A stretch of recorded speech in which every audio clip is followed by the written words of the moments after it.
मैं Rajiv Ranjan all competition में आप सबों का स्वागत करता हूं। आज ही बहुत ही महत्वपूर्ण प्रैक्टिस सेट बिहार दरोगा के लिए लेकर के आए हैं। तो ये है इरुटेरिया का प्रैक्टिस सेट। तो आज है सेट नंबर 1, इसको डिस्कस करेंगे और उसके इर्द गिर्द जितने भी महत्वपूर्ण प्रश्न बनेंगे उसको भी हम डिस्कस करेंगे। तो शुरू से लेकर लास्ट तक ज़रूर देखिएगा क्योंकि बहुत ही महत्वपूर्ण प्रश्न इसमें दिए गए हैं। तो देखिए फर्स्ट क्वेश्चन क्या है दोस्तों कि सिंधु घाटी सभ्यता के बारे में इनमें कौन सा कथन सत्य है। तो कौन सा कथन सत्य है, तो देखिए फर्स्ट ऑप्शन में दिया गया है कि सिंधु घाटी सभ्यता के लोग कपास के उत्पादन करने वाले पहले व्यक्ति थे। तो ये क्या है, सही ऑप्शन दिया गया है। और सिर्फ कपास का ही उत्पादन नहीं बल्कि गेहूं, जौ, बाजरा, ज्वार, चावल इत्यादि का भी खेती किया करते थे। और सिंधु सभ्यता जो था दोस्तों वो कैसा सभ्यता था, तो नगरीय सभ्यता था। नेक्स्ट क्वेश्चन क्या है कि जैन धर्म में 3 रत्न में शामिल हैं। तो 3 रत्न में कौन कौन शामिल हैं, तो देखिए यहाँ पे क्या था कि सम्यक दर्शन, सम्यक ज्ञान और सम्यक आचरण है। तो सम्यक का अर्थ होता है सही और दर्शन का मतलब होता है विश्वास। तो ऑप्शन नंबर सी देखिएगा कि सही विश्वास, सही ज्ञान और सही आचरण दिया गया है, तो ऑप्शन नंबर सी हो जाएगा। नेक्स्ट क्वेश्चन क्या है कि चोल अभिलेखों के अनुसार जैन संस्थानों को दान में दी जाने वाली भूमि को कहा जाता है। तो क्या कहा जाता है दोस्तों, तो पल्ली छादनम कहा जाता है। उसी तरह से अगर आपसे ये प्रश्न पूछ दिया जाता कि ब्राह्मणों को दान में दी गई भूमि को क्या कहते हैं, तो क्या कहते हैं, ब्राह्मदेय कहते हैं। अगर आपसे ये पूछ लिया जाता कि गैर ब्राह्मणों को दी जाने वाली भूमि को क्या कहते हैं, तो बेलान बगाई कहते हैं। ठीक है। अगर आपसे ये प्रश्न पूछा जाता कि स्कूलों को व्यवस्था के लिए दान में दी गई भूमि को क्या कहा जाता है, तो साला भोग कहा जाता है। ठीक है। तो नेक्स्ट क्वेश्चन क्या है कि विशाखा दत्त द्वारा रचित मुद्रा राक्षस कौन सी भाषा में लिखी गई है। तो ये कौन सी भाषा में, तो ये संस्कृत भाषा में लिखी गई है। और मुद्रा राक्षस का हिंदी में अनुवाद करने का श्रेय किनको जाता है, तो ये भारतेंदु हरिश्चंद्र जी को जाता है। ठीक है। और ये जो मुद्रा राक्षस किताब है किनके बारे में लिखा गया है, तो चंद्रगुप्त मौर्य के बारे में लिखा गया है। नेक्स्ट क्वेश्चन क्या है कि निम्नलिखित में से किस शासक के शासनकाल में भारत का पहला मुद्रा रुपया मुद्रित हुआ है। तो किनके शासनकाल में, तो शेरशाह सूरी के शासनकाल में ये रुपया जो है मुद्रित किया गया था। और ये इसका वजन कितना था, तो 178 ग्रेन था। तो ये भी कभी कभी पूछ लिया जाता है, ध्यान रखिएगा। नेक्स्ट क्वेश्चन क्या है कि निम्नलिखित में से किसके शासनकाल में मुगलों और मराठों के बीच द्वंद्व प्रारंभ हुए थे। तो ये औरंगजेब के काल में प्रारंभ की स्थिति हुई थी। नेक्स्ट क्वेश्चन है कि भारत के किस गवर्नर जनरल को स्थानीय स्वशासन का पिता कहा जाता है। तो स्थानीय स्वशासन का पिता किसे, लॉर्ड रिपन को कहा जाता है। नेक्स्ट क्वेश्चन क्या है कि ब्रिटिश साम्राज्य में अवध का विलय हुआ था। तो ब्रिटिश साम्राज्य में अवध का विलय जो है 1856 में डलहौजी के द्वारा कुशासन का आरोप लगा करके कर दिया गया था। नेक्स्ट क्वेश्चन क्या है कि निम्नलिखित में से किसने बंगाल के विभाजन 1905 के विरोध में हुए आंदोलन का नेतृत्व किया था। तो किसके द्वारा किया गया था दोस्तों, तो ये सुरेंद्र नाथ बनर्जी के द्वारा किया गया था। और इस बंगाल विभाजन से संबंधित 2 महत्वपूर्ण बात को ध्यान रखिएगा कि अगर आपसे ये प्रश्न पूछा जाए कि बंगाल विभाजन के निर्णय की घोषणा कब की गई, तो 20 जुलाई 1905 होगा। लेकिन अगर यही प्रश्न आपसे ये पूछा जाए कि बंगाल विभाजन प्रभावी कब हुआ, तो 16 अक्टूबर 1905 होगा। ये बहुत बार कन्फ्यूजन में विद्यार्थी गलत कर देते हैं। नेक्स्ट क्वेश्चन क्या है देखिएगा। नेक्स्ट क्वेश्चन कह रहा है कि किस व्यक्ति ने महात्मा गांधी को पहली बार राष्ट्रपिता कहकर संबोधित किया था। तो ये किसने कहा था, तो सुभाष चंद्र बोस के द्वारा कहे गए थे। नेक्स्ट क्वेश्चन क्या है दोस्तों, नेक्स्ट क्वेश्चन है कि सत्यशोधक समाज की स्थापना हुई थी। तो सत्यशोधक समाज की स्थापना ज्योतिबा फुले के द्वारा 1873 में किया गया था। नेक्स्ट क्वेश्चन है कि अटला देवी मस्जिद का निर्माण किस शासक के द्वारा किया गया। तो ये किनके द्वारा, इब्राहिम शाह सारकी के द्वारा किया गया है। और अटला देवी मस्जिद का अगर हम बात करें कि इसका स्थापना कब हुआ है, तो इसका स्थापना कब हुआ है दोस्तों, तो 1408 ईस्वी में इसका स्थापना किया गया है। नेक्स्ट क्वेश्चन क्या है कि अलाउद्दीन के समय भू राजस्व की दर उपज का कितना भाग था। तो अलाउद्दीन के समय पूछा जा रहा है कि भू राजस्व का दर उपज का कितना भाग था। तो कितना भाग था दोस्तों, 1/2 भाग लिया जाता था, जो कि बहुत ही ज़्यादा था। नेक्स्ट क्वेश्चन क्या था कि भारतीय संविधान अपने नागरिकों को समानता का वचन देती है। तो देखिए भारतीय संविधान की अगर हम बात करें दोस्तों, तो नागरिकों को समानता का जो देती है वो प्रतिष्ठा और अवसर, यानी अवसर और प्रतिष्ठा की समानता देती है। इससे संबंधित 2 और भी प्रश्न पूछे जाते हैं, उसको ध्यान रखिएगा कि अगर आपसे पूछ लिया जाए कि कितने प्रकार के न्याय की बात की गई है, तो कितने प्रकार की, तो सामाजिक, आर्थिक और राजनीतिक न्याय की, यानी कि 3 तरह के न्याय की बात की गई है। अगर आपसे पूछ लिया जाए कि कितने प्रकार की स्वतंत्रता की बात कही है भारतीय संविधान के प्रस्तावना में? तो विचार, अभिव्यक्ति, विश्वास, धर्म और उपासना की स्वतंत्रता, यानी 5 प्रकार की स्वतंत्रता की बात कही गई है। नेक्स्ट क्वेश्चन क्या है कि निम्नलिखित में से कौन सी समिति ने मूल कर्तव्यों को संविधान में सम्मिलित करने का सुझाव दिया था? तो मूल कर्तव्यों को संविधान में सम्मिलित करने का सुझाव सरदार स्वर्ण सिंह समिति के द्वारा किया गया था। नेक्स्ट क्वेश्चन क्या है दोस्तों कि देखिएगा, कह रहा है कि अनुसूचित जनजाति के संरक्षण के लिए एक क्षेत्र को अनुसूचित क्षेत्र के रूप में घोषणा करने की शक्ति किसके पास होती है? तो किसके पास होती है? तो ये शक्ति राष्ट्रपति के पास होती है। ठीक है, और अनुच्छेद कितने के तहत होती है? तो 244 के 1 के तहत ये शक्ति प्राप्त होती है। नेक्स्ट क्वेश्चन क्या है कि ग्राम सभा में निम्नलिखित में से कौन शामिल हो सकता है? तो ग्राम सभा में वही शामिल होंगे जिनका क्या होगा, नाम विशेष के पंचायत के लिए मतदाता सूची में दर्ज होंगे, यानी ऑप्शन नंबर क्या हो जाएगा? बी। वे सभी व्यक्ति जिनके नाम गांव के विशेष में पंचायत के लिए मतदाता सूची में दर्ज होंगे वही क्या होंगे, ग्राम सभा में शामिल होंगे। नेक्स्ट क्वेश्चन है कि संविधान का निम्न में से कौन सा संशोधन केंद्र तथा राज्यों में मंत्रिपरिषद के मंत्रियों को अधिकतम संख्या को सीमित करता है? तो ये कौन सा संविधान संशोधन है दोस्तों? तो ये 91वां संविधान संशोधन के तहत जो है मंत्रिपरिषद की अधिकतम संख्याओं को सीमित करने का काम करता है। ठीक है, नेक्स्ट क्वेश्चन देखिएगा। नेक्स्ट क्वेश्चन है कि निम्नलिखित में से कौन सा संवैधानिक संस्था नहीं है? तो संवैधानिक संस्था नहीं है, कौन सा है दोस्तों? तो ऑप्शन नंबर डी देखिएगा, नीति आयोग। नीति आयोग जो है दोस्तों ये संवैधानिक संस्था नहीं है, ये जो है योजना आयोग के स्थान पे नीति आयोग का गठन किया गया था। और कब किया गया था? तो 1 जनवरी 2015 को किया गया था, इस बात को ध्यान रखिएगा। नेक्स्ट क्वेश्चन क्या है, कह रहा है 1946 में निर्मित अंतरिम सरकार में कार्यपालिका परिषद के उप सभापति थे। तो उप सभापति कौन थे दोस्तों? तो कार्यपालिका परिषद के उप सभापति जवाहरलाल नेहरू थे। ठीक है, और ये अंतरिम सरकार का गठन कब हुआ था? तो ध्यान रखिएगा कि 2 सितंबर 1946 को इसका गठन हुआ था। नेक्स्ट क्वेश्चन क्या है कि भारतीय संविधान के किस अनुच्छेद में केंद्र शासित प्रदेशों के लिए उच्च न्यायालय का प्रावधान है? तो केंद्र शासित प्रदेशों के लिए उच्च न्यायालय का प्रावधान है, कौन सा अनुच्छेद में है? तो ये है अनुच्छेद 241। जब ये प्रश्न बन गया है कि केंद्र शासित प्रदेशों के लिए उच्च न्यायालय का प्रावधान, तो कभी ना कभी ये भी प्रश्न आपसे पूछा जाएगा कि राज्यों के लिए उच्च न्यायालय का प्रावधान कौन सा अनुच्छेद में है? तो राज्यों के लिए जो है वो क्या है, 214 में राज्यों के लिए है। ठीक है, 214 में राज्यों के लिए उच्च न्यायालय का प्रावधान है। और वही अगर आपसे ये प्रश्न पूछ लिया जाए कि 2 या 2 से अधिक राज्यों के लिए एक ही उच्च न्यायालय होगा, ये कौन सा अनुच्छेद में है? तो ये अनुच्छेद 231 के अंतर्गत आता है। ठीक है, नेक्स्ट क्वेश्चन देखिए, कह रहा है कि लोकसभा के स्पीकर का निर्वाचन होता है। तो लोकसभा का स्पीकर का जो निर्वाचन होता है दोस्तों वो ये होता है लोकसभा के सभी सदस्यों के द्वारा होता है। किसके द्वारा? तो लोकसभा के सभी सदस्यों के द्वारा होता है। नेक्स्ट क्वेश्चन है कि निम्नलिखित में से कौन से मामले उच्च न्यायालय और उच्चतम न्यायालय की आधारशिला में आते हैं, आधारिकता में आते हैं? ठीक है, तो कौन आते हैं ध्यान दीजिएगा। तो इसके अंतर्गत जो है मूल अधिकारों का प्रवर्तन आता है। और इससे संबंधित 2 प्रश्न और भी बार बार पूछे जाते हैं दोस्तों कि अगर आपसे ये प्रश्न पूछ लिया जाए कि सुप्रीम कोर्ट के द्वारा कौन सा अनुच्छेद के तहत जो है मौलिक अधिकारों का रक्षा किया जाता है, तो वो है अनुच्छेद 32। अनुच्छेद 32 के तहत सुप्रीम कोर्ट के द्वारा मौलिक अधिकारों की रक्षा किया जाता है। वही अगर हाई कोर्ट के संबंध में आपसे पूछ लिया जाए कि हाई कोर्ट जो है कितने अनुच्छेद के तहत मौलिक अधिकारों की रक्षा करता है, तो 226 हो जाएगा। ठीक है, हाई कोर्ट कितना? 226। और सुप्रीम कोर्ट कितना? तो अनुच्छेद 32 के तहत मौलिक अधिकारों की रक्षा करती है। नेक्स्ट क्वेश्चन क्या है कि स्वर्ण त्रिभुज एक विशिष्ट क्षेत्र है जो मादक द्रव्यों की तस्करी के लिए प्रसिद्ध है। निम्न में से कौन सा देश इस त्रिभुज का भाग नहीं है? तो इसमें कितने 3 देश जो है शामिल हुए थे दोस्तों, वो कौन कौन है? थाईलैंड, म्यांमार और लाओस। ठीक है, तो यहाँ पे थाईलैंड, म्यांमार और लाओस दिया गया है, तो ऑप्शन नंबर क्या हो जाएगा? कंबोडिया। ये आपसे पूछा है कि नहीं शामिल है। ठीक है, तो इसका आंसर क्या हो जाएगा? कंबोडिया। नेक्स्ट क्वेश्चन क्या है कि अंतर्राष्ट्रीय प्रवासी दिवस मनाया जाता है। तो अंतर्राष्ट्रीय प्रवासी दिवस कब मनाया जाता है दोस्तों? तो ये मनाया जाता है 18 दिसंबर को। ठीक है, कब मनाया जाता है? 18 दिसंबर।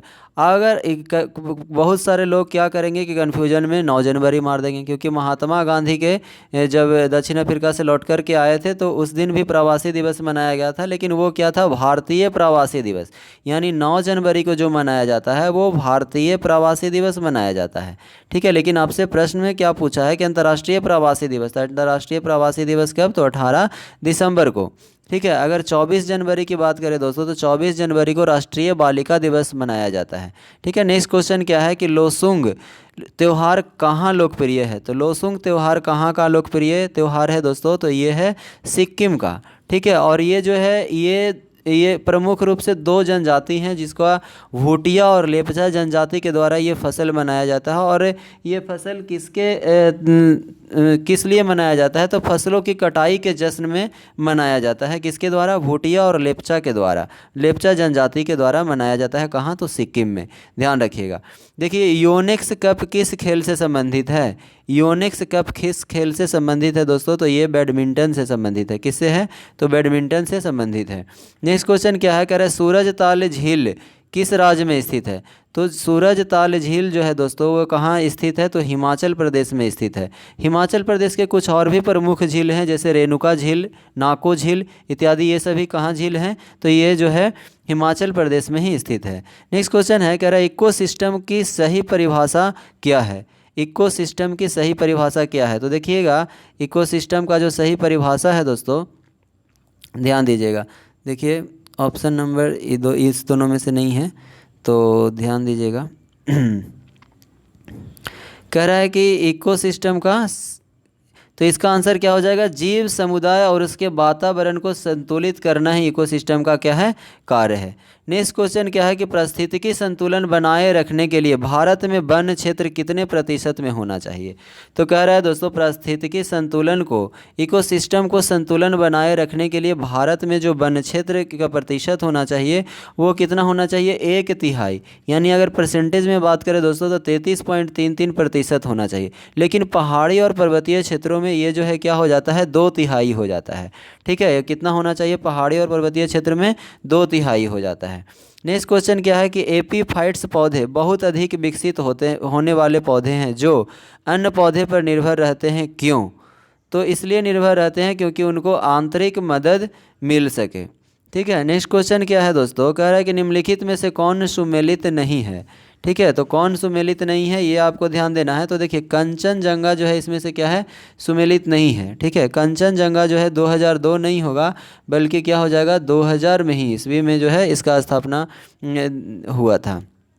और ये कहाँ है कंचनजंगा, तो ये है सिक्किम में, इस बात को भी ध्यान रखिएगा। नेक्स्ट क्वेश्चन है कि क्षेत्रीय भाषा में निर्णय प्रकाशित करने वाला पहला हाईकोर्ट कौन सा है, तो क्षेत्रीय भाषा में निर्णय प्रकाशित करने वाला पहला हाईकोर्ट कौन बना है दोस्तों, तो ये बना है केरल हाईकोर्ट। ठीक है, क्या बना है, केरल हाईकोर्ट।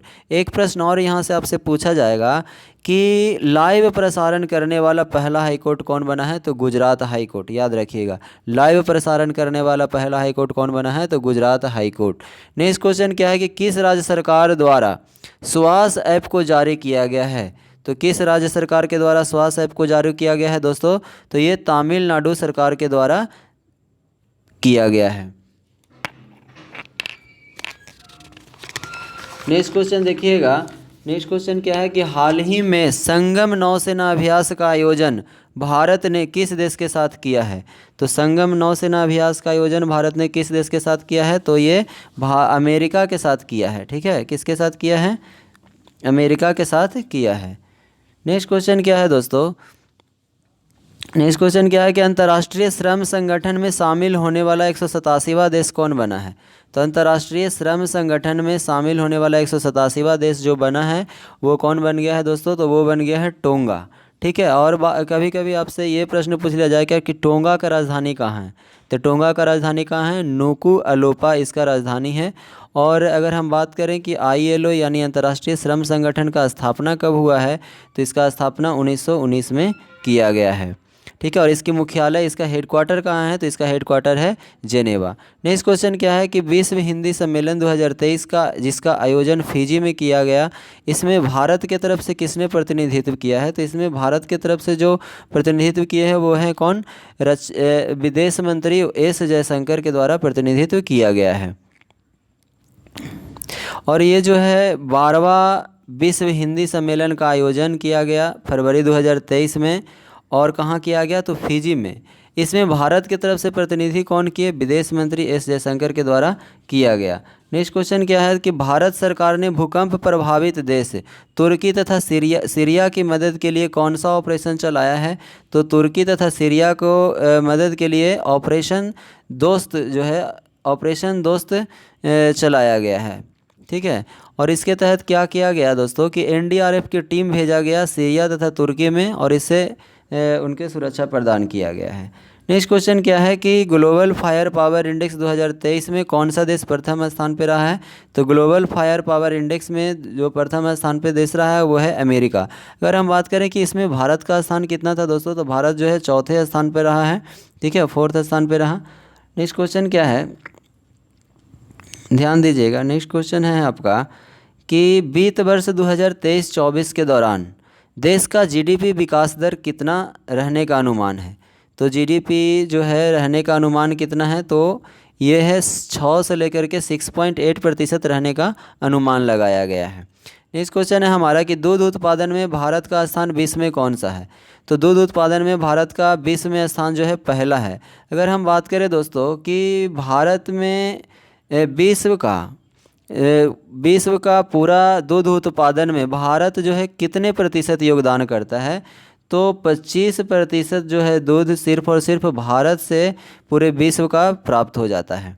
तो भारत का स्थान कितना है विश्व में, तो पहला स्थान है। नेक्स्ट क्वेश्चन है हमारा अर्जुन पुरस्कार 2022 से सम्मानित अंशु का संबंध किस खेल से है, तो अंशु का संबंध किस खेल से है दोस्तों, तो इनका संबंध जो है कुश्ती से है।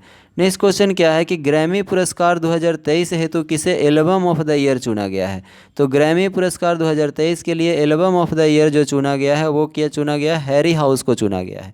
इससे संबंधित एक प्रश्न और भी याद रखिएगा कि अगर आपसे ये पूछ दिया जाए कि सॉन्ग ऑफ द ईयर का अवार्ड किसे मिला है, तो जस्ट लाइक दैट को मिला है। किसे मिला है, सॉन्ग ऑफ द ईयर का अवार्ड किसे मिला है, तो जस्ट लाइक दैट।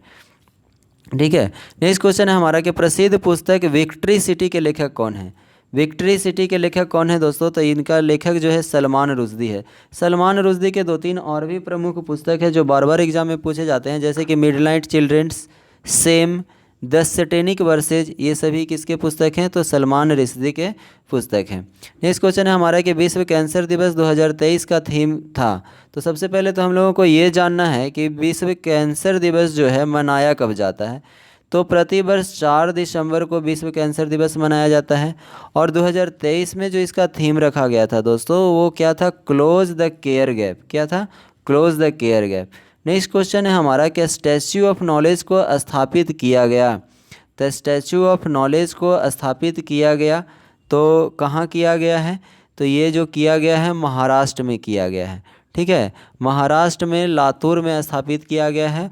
और ये किनकी प्रतिमा है, तो ये है डॉक्टर भीमराव अंबेडकर की प्रतिमा है जो कि लगभग 70 फुट ऊंची है। नेक्स्ट क्वेश्चन क्या है दोस्तों कि जनवरी 2023 में आए रिपोर्ट के अनुसार 2022 में भारत का सबसे प्रदूषित शहर कौन बना है, तो सबसे प्रदूषित शहर जो बना है दोस्तों वो नई दिल्ली बन गया है। ठीक है, नेक्स्ट क्वेश्चन क्या है कि निम्नलिखित प्रश्नों में कौन सही सुमेलित नहीं है, तो देखिए सही सुमेलित नहीं है। तो अगर हम बात करें दोस्तों महाराष्ट्र का राज्यपाल, तो महाराष्ट्र का राज्यपाल जो है गणेश लाल नहीं है बल्कि कौन है, तो रमेश बैस हैं। कौन है, रमेश बैस। ठीक है, रमेश बैस हैं। देखिए दोस्तों बिहार का भी राज्यपाल चेंज हो गया, तो आप बताइएगा कि बिहार का वर्तमान में राज्यपाल कौन है, तो बिहार का राज्यपाल जो है दोस्तों वो हैं राजेंद्र वी ऑर्लेकर हैं। क्या है, राजेंद्र वी ऑर्लेकर। ठीक है, वी ऑर्लेकर। ठीक है, ध्यान रखिएगा। नेक्स्ट क्वेश्चन है हमारा कि हाल ही में तुलसीदास बलराम का निधन हो गया, इनका संबंध किस क्षेत्र से है, तो तुलसीदास बलराम का निधन हो गया है, इनका संबंध किस खेल क्षेत्र से है, तो ये खेल के क्षेत्र से संबंधित है। और कौन सा खेल खेलते थे दोस्तों, तो ये फुटबॉलर थे। ठीक है। और इन्होंने 1962 में बहुत महत्वपूर्ण योगदान दिया, अर्जुन अवार्ड भी इन्होंने जीता है। तो ये क्वेश्चन काफ़ी महत्वपूर्ण हो जाता है। देखिए जो नेक्स्ट क्वेश्चन है हमारा कि भारतीय प्रतिस्पर्धा आयोग के नए अध्यक्ष कौन बने हैं। तो प्रतिस्पर्धा आयोग के जो नए अध्यक्ष बने हैं वो कौन बने हैं, तो संगीता वर्मा बने हैं। ठीक है, संगीता वर्मा बने हैं।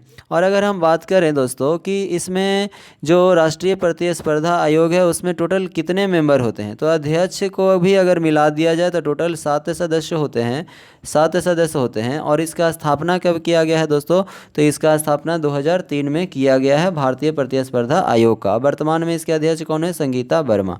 नेक्स्ट क्वेश्चन क्या है कि अंतर्राष्ट्रीय धम्म सम्मेलन का उद्घाटन कहाँ किया गया है। अंतर्राष्ट्रीय धम्म सम्मेलन का उद्घाटन कहाँ किया गया है दोस्तों, तो भोपाल में किया गया है। ठीक है, राष्ट्रपति द्रौपदी मुर्मू ने जो है 7वां धर्म सम्मेलन का उद्घाटन किया, कहाँ, भोपाल में किया गया है। ठीक है, और ये कैवा धर्म सम्मेलन था, तो 7वां था। और ये कितने दिवसीय था, तो 3 दिवसीय था। और 15 से अधिक देश जो है लगभग इसमें शामिल हुए हैं, इस सभी का आपको ध्यान रखना है। नेक्स्ट क्वेश्चन क्या है कि हाल ही में दयानंद सरस्वती की कौन सी जयंती मनाई गई है, तो दयानंद सरस्वती की 200वां जयंती मनाया गया है दोस्तों। और अगर हम बात करें कि इन्होंने 1875 में जो है आर्य समाज का क्या किया है, स्थापना किया है। नेक्स्ट क्वेश्चन क्या है,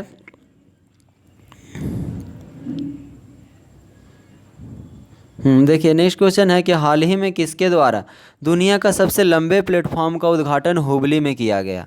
तो किसके द्वारा किया गया है, तो ये प्रधानमंत्री, माननीय प्रधानमंत्री नरेंद्र मोदी जी के द्वारा किया गया है। और अगर हम बात करें कि सबसे लंबा प्लेटफॉर्म है तो आखिर कितना लंबा है, तो ये लगभग जो है 1.5 किलोमीटर की लंबाई है दोस्तों ये प्लेटफॉर्म का। ठीक है, नेक्स्ट क्वेश्चन क्या है कि नेपाल के राष्ट्रपति कौन बने हैं, तो नेपाल के जो राष्ट्रपति बने हैं दोस्तों वो कौन बने हैं, रामचंद्र पौडोल को बनाया गया है नेपाल का राष्ट्रपति। नेक्स्ट क्वेश्चन है कि हाल ही में किस राज्य ने आयोसांग उत्सव मनाया गया है, आयोसांग उत्सव मनाया गया है, तो कौन सा राज्य में मनाया गया है दोस्तों, तो ये मणिपुर में मनाया गया है, ध्यान रखिएगा। और ये जो है उत्सव जो है 5 दिनों का होता है, 5 दिन तक ये उत्सव चलता है। जैसे महाराष्ट्र भूषण पुरस्कार 2022 से किसे सम्मानित किया गया है, ये महाराष्ट्र का जो है सबसे सर्वश्रेष्ठ पुरस्कार है दोस्तों। और ये जो है इसका शुरुआत कब हुआ था, तो 1996 में इसका शुरुआत हुआ था। और इसे किसे सम्मानित किया गया है इस सम्मान से, तो ये किया गया है अप्पा साहेब धर्माधिकारी को क्या किया गया है, महाराष्ट्र भूषण पुरस्कार 2022 से सम्मानित किया गया है।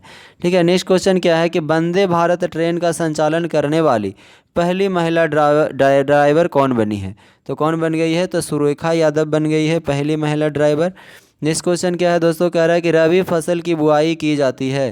तो देखिए रबी फसल की जो बुआई होती है वो होती है अक्टूबर से नवंबर में। कब होती है, अक्टूबर से नवंबर में बुआई होती है, अक्टूबर से नवंबर में। और कटाई होती है मार्च से अप्रैल में। वही अगर आपसे पूछ लिया जाता है कि खरीफ फसल की बुआई कब होती है, तो जून जुलाई में बोया जाता है खरीफ फसल, और सितंबर अक्टूबर तक काट लिया जाता है। नेक्स्ट क्वेश्चन है कि जूट उत्पादन में अग्रगणी राज्य कौन है, तो जूट उत्पादन में जो अग्रगणी राज्य है दोस्तों वो है पश्चिम बंगाल। और अगर हम बात करें दोस्तों कि जूट जो है, ठीक है, ये कैसा है, तो लेग्यूमिनेसी कुल का सदस्य होता है। और कपास के बाद दूसरा जो सर्वाधिक रेशा वाला जो फसल है वो कौन है, जूट ही है। नेक्स्ट क्वेश्चन है कि किस भारतीय राज्य की अधिकतम सीमा म्यांमार से लगती है। तो अगर हम बात करें दोस्तों तो पूर्वोत्तर राज्यों में अगर देखा जाए तो म्यांमार से लगने वाली चार राज्य हैं। ठीक है, कौन, 4 राज्य हैं। ठीक है, और उसमें से जो सबसे बड़ा जो सीमा लगता है वो किसका लगता है, अरुणाचल प्रदेश का। और लगभग ये 520 किलोमीटर की सीमा साझा करती है म्यांमार से। नेक्स्ट क्वेश्चन क्या है कि उत्तर भारत में उत्तरी मैदानों में शीत ऋतु में वर्षा होती है। तो भारत के उत्तरी मैदानों में शीत ऋतु में वर्षा होती है, तो किससे होती है, तो पश्चिमी विक्षोभ से होती है। नेक्स्ट क्वेश्चन क्या है, और इस वर्षा से सबसे ज़्यादा फ़ायदा क्या होता है दोस्तों कि रबी फसल के उत्पादन में ये काफ़ी सहायक होती है। नेक्स्ट क्वेश्चन क्या है कि कॉफ़ी पोर्ट के नाम से जाना जाता है। तो कॉफ़ी पोर्ट के नाम से जाना जाता है किसे, सेंटोस को। ठीक है, सेंटोस को जाना जाता है। ये क्या है, तो ब्राज़ील का एक शहर है, जो कि ब्राज़ील का एक शहर है। अगर हम बात करें दोस्तों कि विश्व में सर्वाधिक कॉफ़ी का उत्पादन कौन सा देश करता है, तो ब्राज़ील ही करता है। और यहाँ पे एक जगह है सेंटोस। ठीक है, तो इसे कॉफ़ी पोर्ट के नाम से जाना जाता है, यानी कॉफ़ी बंदरगाह के नाम से जाना जाता है। नेक्स्ट क्वेश्चन क्या है कि नंदा देवी चोटी किस हिमालय का भाग है। तो नंदा देवी चोटी जो है दोस्तों कुमाऊँ हिमालय का भाग है। ठीक है। कुमाऊं हिमालय का भाग है नंदा देवी चोटी, और ये कहाँ है तो उत्तराखंड में अवस्थित है। जैसे हिमालय की प्रमुख चोटी की अगर हम बात करें दोस्तों तो कामेत, केदारनाथ, त्रिशूल, ये सभी क्या है, हिमालय की प्रमुख चोटी है। भारत की दूसरी सबसे बड़ी चोटी कौन है दोस्तों, तो यही है, ठीक है, नंदा देवी। ध्यान रखिएगा। नेक्स्ट क्वेश्चन क्या है कि द्वीपों का समूह लक्षद्वीप है। तो द्वीपों का समूह लक्षद्वीप है तो कैसा है, तो ये प्रवाल द्वारा निर्मित है। अगर हम बात करें दोस्तों कि लक्षद्वीप में छोटे छोटे कितने द्वीप हैं, तो छोटे छोटे 36 द्वीपों वहाँ पे हैं। और अगर हम बात करें कि अगर लक्षद्वीप को जो केंद्र शासित प्रदेश का दर्जा कब दिया गया, तो 1956 में इसे केंद्र शासित प्रदेश का दर्जा मिला है। नेक्स्ट क्वेश्चन क्या है कि दूध गंगा निम्नलिखित में से किसकी सहायक नदी है। तो दूध गंगा निम्नलिखित में से किसकी सहायक नदी है, तो चिनाब की है, ठीक है। अगर हम बात करें दोस्तों कि किशन गंगा किसकी सहायक नदी है, तो किशन गंगा जो है झेलम की सहायक नदी है। अगर आपसे पूछे राम गंगा किसकी सहायक नदी है, तो ये गंगा की सहायक नदी है। तो ये सभी महत्वपूर्ण प्रश्न है, सभी को ध्यान रखना है। भार की एसआई मात्रक है, तो भार की एसआई मात्रक क्या है दोस्तों, तो भार की एसआई मात्रक न्यूटन है। नेक्स्ट क्वेश्चन ध्यान दीजिएगा। कह रहा है कि निम्नलिखित में से कौन सा यंत्र समुद्र के स्तर से ऊपर की वस्तुओं को देखने के लिए पनडुब्बी में प्रयोग किया जाता है। तो किससे किया जाता है दोस्तों, तो ये इसका प्रयोग जो है पायरोमीटर का किया जाता है, ठीक है, पायरोमीटर का किया जाता है। नेक्स्ट क्वेश्चन क्या है दोस्तों, नेक्स्ट क्वेश्चन है कि यदि कार्य का मान धनात्मक हो तो जिस निकाय पर कार्य हो रहा है क्या प्रभाव पड़ेगा, ठीक है।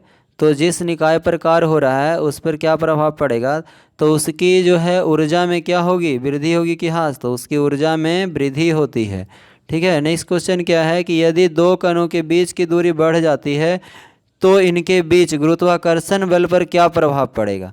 तो इनके बीच गुरुत्वाकर्षण बल क्या हो जाएंगे, तो कम जाएंगे। कह रहा उत्क्षेप बल और भार कार्य करते हैं। तो उत्क्षेप बल और भार जो काम करते हैं दोस्तों वो विपरीत दिशा में काम करते हैं। नेक्स्ट क्वेश्चन क्या है कि निम्न में से क्या तरंग की विशेषता नहीं है। तो तरंग की विशेषता कौन सी नहीं है, ये आपसे प्रश्न पूछा जा रहा है। तो तरंग की जो विशेषता है दोस्तों वो क्या है कि माध्यम, ठीक है, माध्यम जो है इसकी विशेषता नहीं है। नेक्स्ट क्वेश्चन है कि निम्नलिखित में से कौन सा विकल्प रासायनिक परिवर्तन है। तो दूध का दही में परिवर्तन होना क्या है, रासायनिक परिवर्तन है। बाकी सभी विकल्प जो दिए गए हैं वो क्या है, भौतिक परिवर्तन है। नेक्स्ट क्वेश्चन क्या है कि निम्नलिखित में से किसने परमाणु की अविभाज्यता के बारे में बताया है। तो परमाणु की अविभाज्यता के बारे में किसने बताया है दोस्तों, तो ये डाल्टन साहब के द्वारा बताया गया है, ठीक है। नेक्स्ट क्वेश्चन क्या है कि निम्नलिखित में से कौन सा सामान्य तापमान पर द्रव अवस्था में होता है। तो सामान्य तापमान पर जो द्रव अवस्था में होता है दोस्तों उसको वो क्या है, गैलियम। गैलियम की अगर प्रतीक की बात करें तो Ga होता है, और ये जो होता है मुलायम होता है और चांदी जैसी सफ़ेद होती है। और ये सामान्य तापमान पर क्या होता है कि द्रव अवस्था में रहता है। तो ये सभी को ध्यान रखना है। निम्नलिखित में से कौन सी धातु का इलेक्ट्रॉनिक विन्यास नहीं है। तो किस धातु का है, तो ये 2 और 6 जो है कोई इलेक्ट्रॉनिक विन्यास नहीं है, ठीक है। और ये 2 और 6 क्या है, ऑक्सीजन है। नेक्स्ट क्वेश्चन क्या है कि निम्नलिखित में से किसे एक तत्व के भार की तुलना में एक मूल विशेषता माना जाता है। तो क्या कह रहा है दोस्तों कि एक तत्व के भार की तुलना में मूल विशेषता माना जाता है। तो ये क्या हो जाएगा, परमाणु क्रमांक, ठीक है। नेक्स्ट क्वेश्चन क्या है कि ऑक्सीकरण प्रतिक्रिया में निम्नलिखित में से क्या होता है। तो ऑक्सीकरण प्रतिक्रिया में निम्नलिखित में से क्या होगा, इलेक्ट्रॉन की कमी हो जाती है, ठीक है। क्या होती है, इलेक्ट्रॉन की कमी होती है। नेक्स्ट क्वेश्चन क्या है दोस्तों, देखिएगा।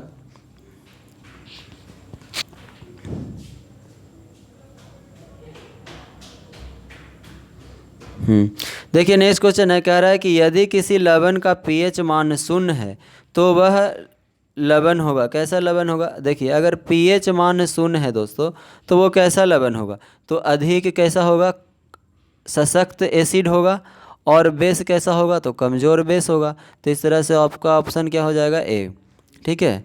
नेक्स्ट क्वेश्चन क्या है कि जलीय विलयन में किस अम्ल या क्षार में क्या परिवर्तन होता है। तो अम्ल या क्षार में क्या परिवर्तन होता है, तो क्षार जल में OH- आयन निर्मित करते हैं। नेक्स्ट क्वेश्चन क्या होता है कि उस निष्क्रिय गैस का क्या नाम है जिसे आधुनिक आवर्त सारणी के पहले आवर्त में रखा गया है। हाँ, तो देखिए निष्क्रिय गैस में क्या क्या कौन कौन से एलिमेंट होते हैं, तो पहला आपसे पूछा जा रहा है। तो पहला कौन होगा, हीलियम होगा। हीलियम ठीक है, पहला कौन हो जाएगा दोस्तों? Helium. Helium, neon, argon, krypton, xenon, radon, ये सभी क्या है रखा गया है। तो आपसे पहला पूछा है तो क्या हो जाएगा आंसर? हीलियम।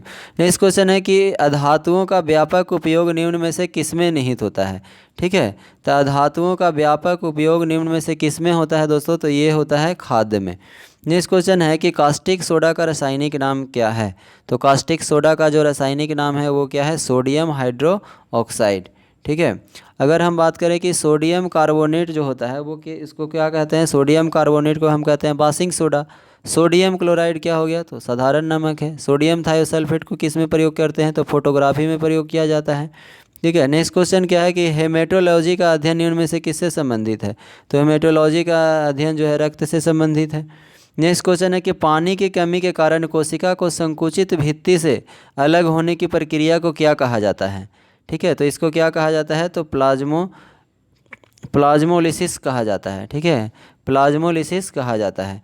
नेक्स्ट क्वेश्चन क्या है कि हमारे शरीर में वसा संचायक ऊतक कौन सा है? तो वसा संचायक ऊतक जो है दोस्तों वो कौन है? एडिपोज ऊतक है। ठीक है, नेक्स्ट क्वेश्चन क्या है कि अस्थायी ऊतकों के निर्माण के लिए एक अस्थायी संरचना, आकार और क्रिया अपनाने की प्रक्रिया को क्या कहा जाता है? ठीक है, तो क्या कहा जाता है दोस्तों? तो इसको विभेदन कहा जाता है। नेक्स्ट क्वेश्चन है पादपों में सबसे प्रचुर मात्रा में उपस्थित तत्व है। तो पादपों में जो सबसे प्रचुर मात्रा में उपस्थित तत्व है वो क्या है दोस्तों? कार्बन। लेकिन अगर हम बात करें दोस्तों कि पत्तियों में सबसे ज़्यादा क्या पाया जाता है? तो पत्तियों में सबसे ज़्यादा मैग्नीशियम पाया जाता है। नेक्स्ट क्वेश्चन क्या है? ध्यान दीजिएगा, कह रहा है कि निम्नलिखित में से किसने सजीव वस्तुओं में लक्षणों की अनुवांशिक के सिद्धांत को प्रतिपादन में योगदान दिया है? तो किसने दिया है दोस्तों? तो ये जो दिए गए हैं ग्रेगर मेंडल के द्वारा दिया गया है। ठीक है, नेक्स्ट क्वेश्चन ध्यान दीजिएगा, कह रहा है कि जोंक निम्नलिखित में से किस गंध से संबंधित है? तो जोंक निम्नलिखित में से किस गंध से संबंधित है दोस्तों? तो ये जो है एनेलिडा से है। ठीक है, किस संघ से संबंधित है? तो ये एनेलिडा वर्ग का प्राणी है। नेक्स्ट क्वेश्चन क्या है दोस्तों? कह रहा है कि निम्नलिखित में से किसमें हेमोडोंट दांत पाए जाते हैं? तो किसमें हेमोडोंट दांत पाए जाते हैं दोस्तों? तो ये पाया जाता है मछली में। ठीक है, नेक्स्ट क्वेश्चन क्या है कि मनुष्यों के पाचन तंत्र में उत्सर्जित अम्ल कौन सा होता है? तो मनुष्यों के पाचन तंत्र में कौन सा होता है दोस्तों? तो ये होता है HCl यानी हाइड्रोक्लोरिक अम्ल होता है। नेक्स्ट क्वेश्चन क्या है कि निम्नलिखित में से कौन सा रोग विषाणु जनित नहीं है? तो आपसे विषाणु जनित नहीं है। ठीक है, तो विषाणु जनित रोग जो है कौन नहीं है? तो वो है तपेदिक। तपेदिक यानी कि टीबी जो होता है किससे होता है? तो बैक्टीरिया यानी जीवाणु से होता है। बाकी सभी चेचक, इन्फ्लुएंजा, खसरा ये सभी क्या होते हैं? वायरस के द्वारा होने वाले रोग हैं। तो आपसे नहीं पूछा है तो क्या हो जाएगा आंसर? तपेदिक। नेक्स्ट क्वेश्चन है हमारा कि 1949 में भारत सरकार द्वारा नियुक्त राष्ट्रीय आय समिति का अध्यक्ष निम्नलिखित में से कौन सा था? तो आय समिति का अध्यक्ष कौन से तो दोस्तों तो PC महानिबोलिस थे। ठीक है, नेक्स्ट क्वेश्चन है कि national academy of agriculture research management स्थित है। तो कहाँ स्थित है दोस्तों? हैदराबाद में स्थित है। कहाँ है? हैदराबाद में। नेक्स्ट क्वेश्चन है और ये आज का लास्ट क्वेश्चन है। इसके बाद जो 5 प्रश्न दिए गए हैं वो मैथ का क्वेश्चन है। मैथ का क्वेश्चन आपको मौसम मैम के द्वारा करवाया जाएगा। तो देखिए आज का लास्ट प्रश्न क्या है कि निम्नलिखित कीमत सूचकांकों में से केंद्र सरकार के कर्मचारियों की मजदूरी में क्षतिपूर्ति हेतु विकास प्रयोग किया जाता है। तो किसके द्वारा किया जाता है दोस्तों? तो ये जो है औद्योगिक कर्मियों के लिए उपभोक्ता कीमत सूचकांक, औद्योगिक कर्मियों के लिए उपभोक्ता कीमत सूचकांक के द्वारा जो है प्रयोग करती है।